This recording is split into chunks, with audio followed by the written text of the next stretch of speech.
Thank you so much for inviting me to come and give a presentation on my perspective. I'll have you pass this around. It's just some short notes I wrote about my background and some things I'll touch upon. And pass this back.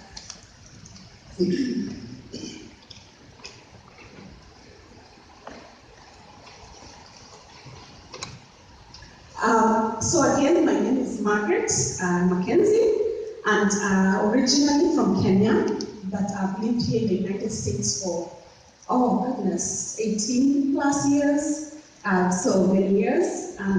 So I love this country. It was my husband, and so it has become home. But I still have a lot of passion for Africa, for Kenya, where I grew up.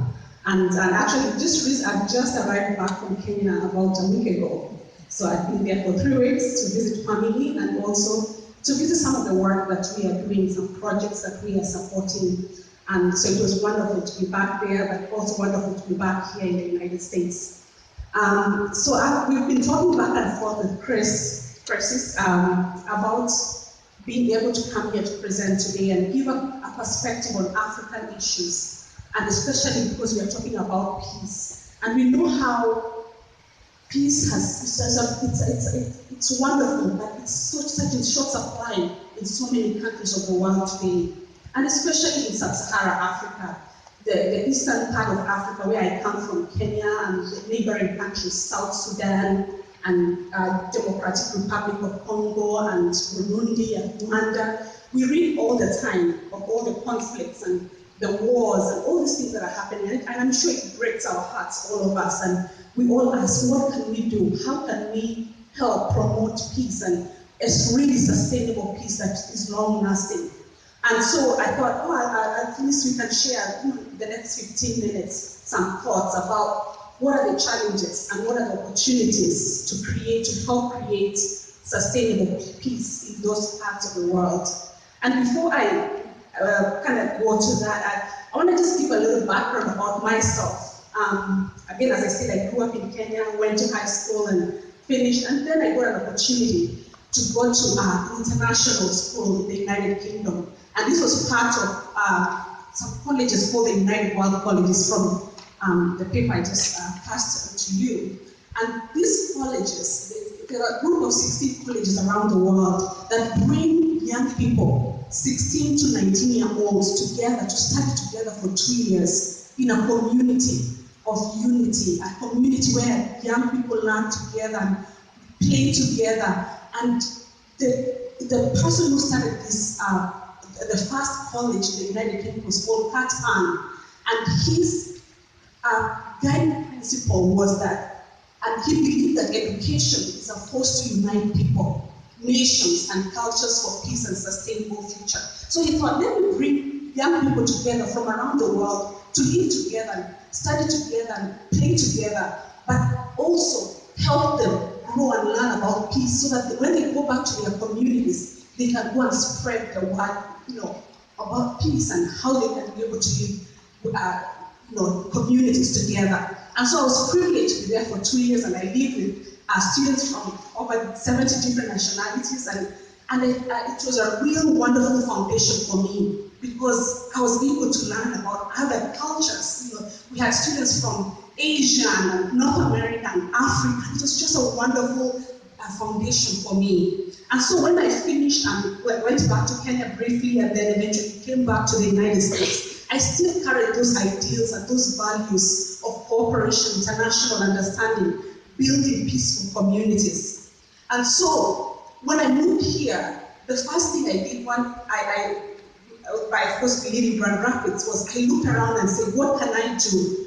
What initiative or what impact can I bring in this community? And I knew that there was a growing African community, immigrants and refugees who are resettling in the Grand Rapids area, and I felt there's something that I can give. And so over the years, I've volunteered, I've worked with young people and mentoring programs in schools and churches. The church that we attend is called the African Community Church, and it reaches out to African refugees and immigrants in Grand Rapids area. And we're always trying to find out what can we do to help our fellow citizens once they come here. Obviously, that's the goal, to become citizens, to settle, to find a home here. What can we do to help so that these new people these new Americans can feel at home? So over the years we've had programs for women support programs for youth, and it's tough when you come from a different country.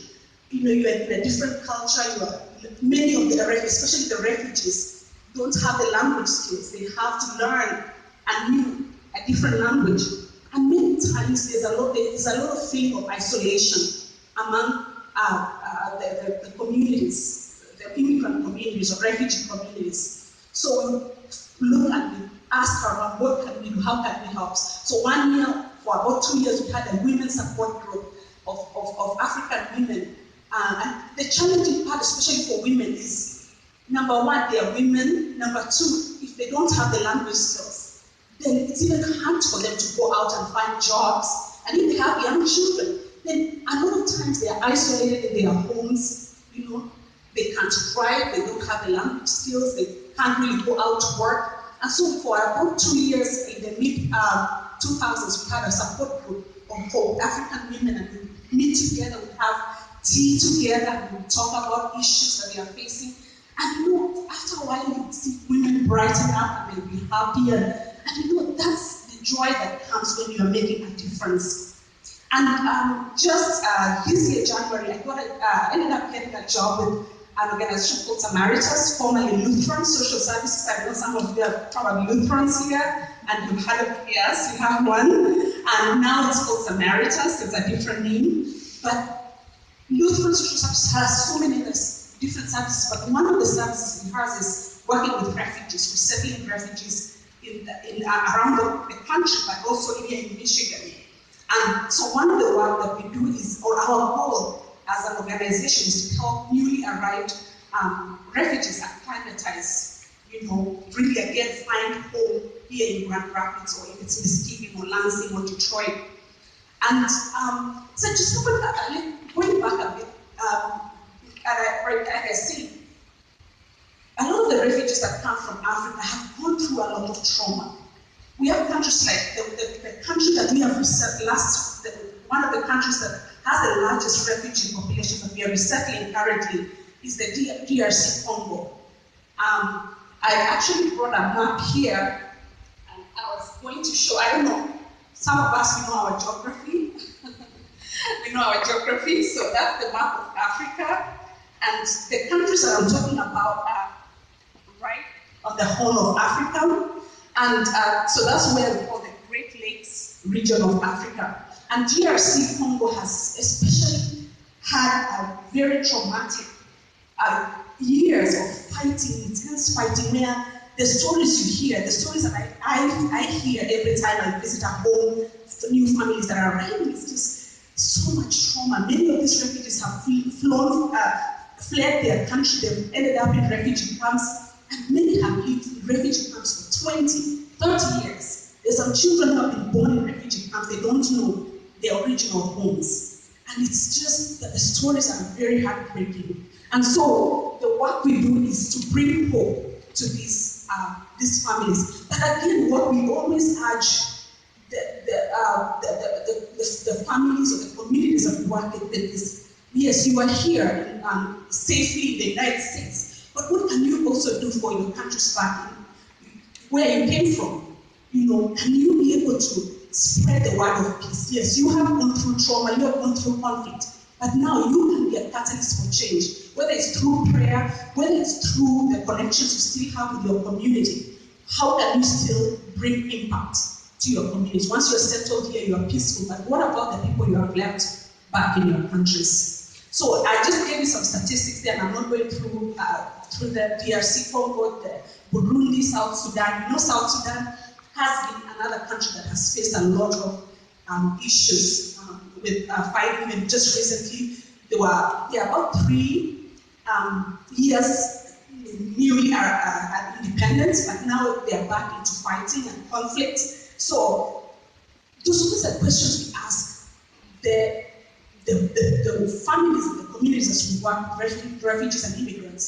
What can you do? What change can you make? An impact can you make back in your home countries. And so for me, one of the things, and at the back, I just given a glimpse of what we are doing. Like I said, I just came back from Africa, from Kenya. One of the things we are doing is building farm programs, what I call farming for peace. We are trying to empower communities to build peaceful communities by empowering the rural communities, rural farmers, to become stronger economically, so that when they are stronger economically, they can also be able to bring sustainable peace. Because we know that a lot of fighting is because people are fighting over resources, the minimal resources that are there. But if people are able to become stronger economically, they have incomes, living standards are becoming better, then people are able to hire,